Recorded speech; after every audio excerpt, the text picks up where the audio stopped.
for this week's Ball Penis Award. The orange dude, and pretty much the orange dude that's running the country right now, he's pretty much going to be a nominee each and every week.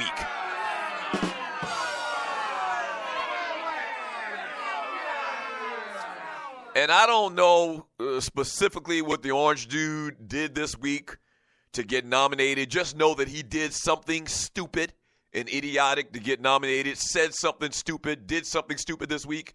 My man, one of the Stewies sent me a video. You remember Keith Olbermann? And maybe I'll post this in the chat group. You remember Keith Olbermann used to be on ESPN?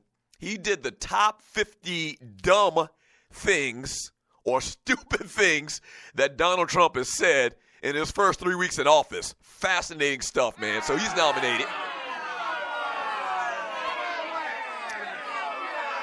Y'all nominated James Dolan in the New York Knicks. I'll talk more about that in a second. Dan Quinn, Shanahan in the Atlanta Falcons for obvious reasons. The cheating-ass New England Patriots. Yeah, they won the Super Bowl, but I'm relatively sure that they cheated to do it.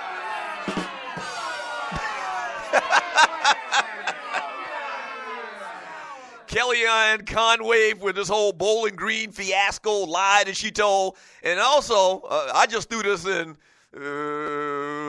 for, my personal reasons. Grego, the Stewie.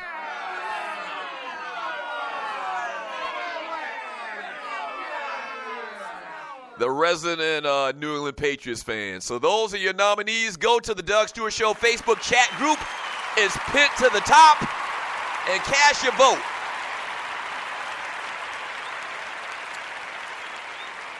We'll give out the results a little bit later today in the show. Now, the big news, I guess.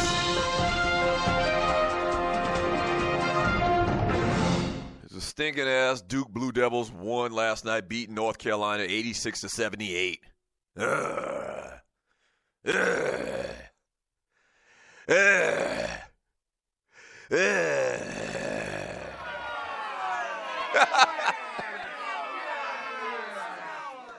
I just thought about it, man. Outside of the New England Patriots, like the next team and their college kids, they're kind of younger.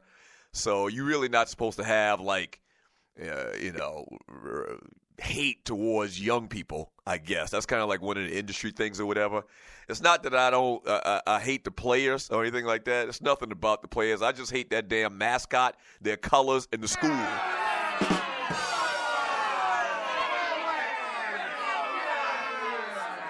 Yeah, Grayson Allen scored, at will last night. Had a great game. Jason Tatum had some big plays in the second half, having 19 points. Duke, the number 18 team, beat North Carolina, once again, 86-78. Grayson Allen didn't trip anybody last night, anything like that. Scored 25 points. Tatum added 19 points in the second half. As once again, the Blue Devils beat North Carolina 86-78. Luke Kennard added 20 points, and Tatum had a team-best 9 rebounds to help the Blue Devils 19-5, 7-4 in the ACC, win their 4th straight game.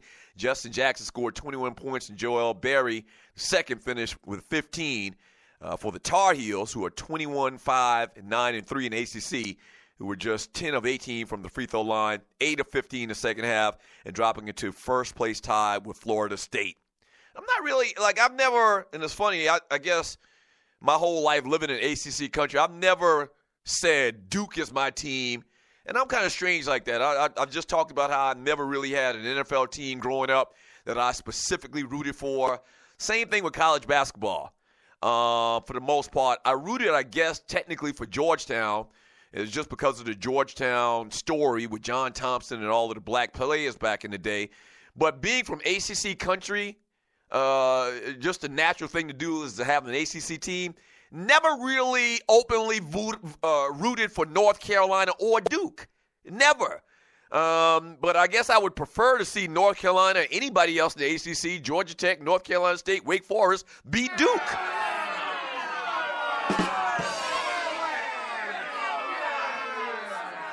Yeah, so Coach K back from his little back issue or whatever, man. Grayson Allen back from suspensions, from tripping people all the damn time.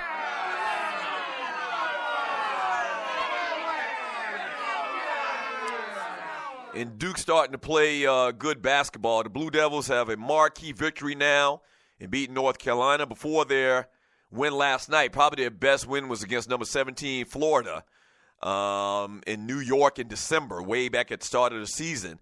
How about this? Duke has won 5 of 6 meetings with its rival. The Blue Devils denied North Carolina, which won there in 2016 regular season final. Its first consecutive victories at Cameron since the Tar Heels won 4 in a row from 2006 to 2009 in the rivalry. Up next, North Carolina. The Tar Heels have the weekend off and visit another triangle rival. When they say triangle, they talk about North Carolina State, Duke, and North Carolina. When they take on North Carolina State on February 15th. And the Blue Devils take on Clemson at Cameron Indoor on Saturday afternoon. Hey, the NFL season is over, man. Time to talk some NBA. Time to talk some college basketball.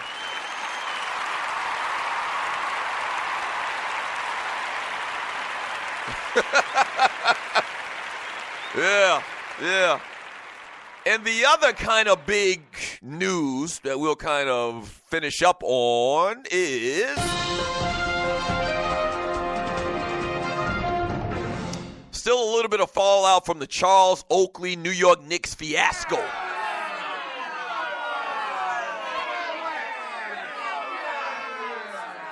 And that's exactly what it was. So this morning I got on the TV and I'm watching Mike and it's on the TV and kind of getting prepared for the show, doing my notes or whatever.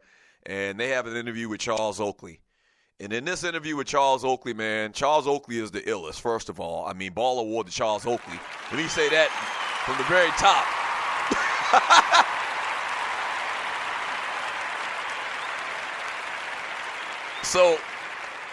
So in typical Charles Oakley fashion, he comes on and evidently they showed some clip of him, in the fight that Alonzo Mourning and Grandmama had back in the day where he was choking somebody or looked like he was choking somebody. And he took umbrage to that when he first got on. He called them cats out on that. Like, why y'all showing this picture of something that happened 20 years ago or whatever? So he was very cantankerous from the very beginning.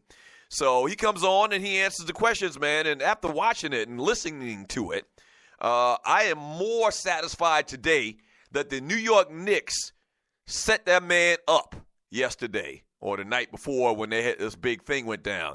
I think the Knicks set him up. They set him up, man. And, this whole thing, was a way to embarrass Charles Oakley. Like, and hearing his commentary about exactly what happened, he continued to talk about how, and you're listening to the Doug Stewart Show, that he was only in the arena for 4.5 minutes. That's it. And the Knicks have come out with a statement subsequently after their first one saying they've got all these witnesses that say that he was obnoxious and that he was unruly and he was, belligerent or whatever. And Oakley made a simple point. He wasn't, overly emotional when he responded. Look, I was only there for 4.5 minutes. And the Knicks said something about how when he got into the arena, he was causing all this ruckus, this, that, and the other. And Oakley was like, listen, that's a lie.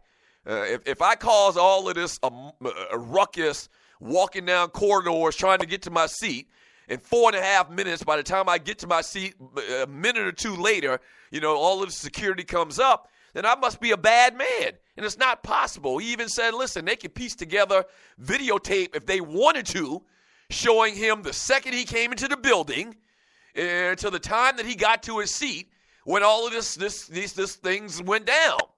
And it's a lie. And listen, there's always 3 sides to the story. We talked about this yesterday. There's one person's side, there's the other side, and then there's the truth. Based on all of the variables that I have, and hearing Charles Oakley this morning, I also heard him yesterday. I think he was on, Stephen A. Smith's little radio show or whatever. Based on all of the commentary and the way in which he said it, judging the character of a man, and hearing comments from people that know the guy and know that, yeah, he's a hothead and he will slap shit out of you in any second. He will do that, but he's a great player. He's a great teammate and a good friend to anybody that's ever been around him. And hearing them talk, man, I believe more than what Charles Oakley got to say today than any day else. Than anything else.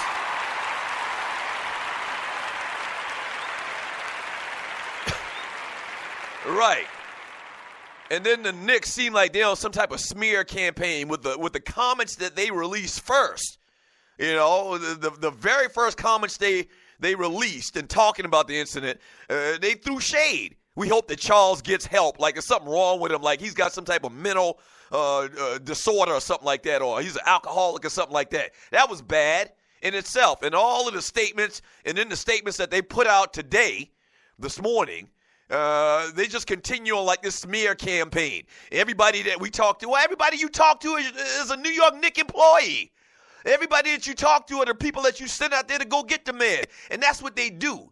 You know, that's what they do is they try to, twist the truth and paint, you a bad picture, smear you.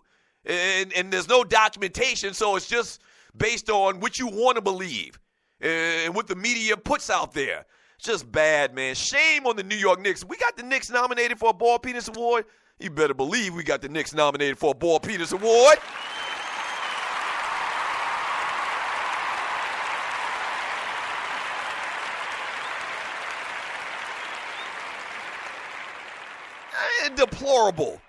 Deplorable.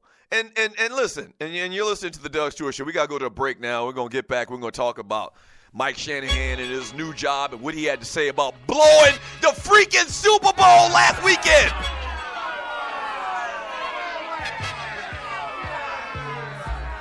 Listen, Charles Oakley wasn't the greatest player in NBA history, but he's a beloved Knick. Everybody acknowledges that. Very interested to see what happens the next time, the Knicks play. And I think they play tonight. Very interested to see the reaction from the crowd and from the fans in New York. I think this is a great opportunity to show their displeasure with James Dolan and that Knicks franchise and all of the tomfoolery and ridiculousness that's going on there at Madison Square Garden.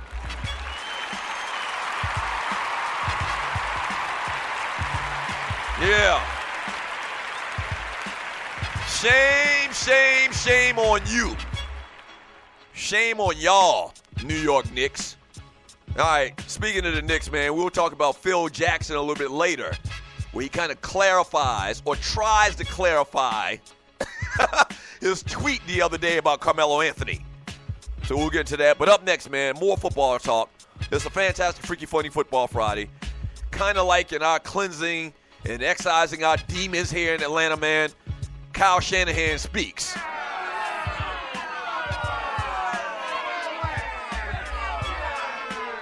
As he accepts his new job out in the Bay Area, the Yay area, the young people call it. Up next on the Doug Stewart Show. Don't go away.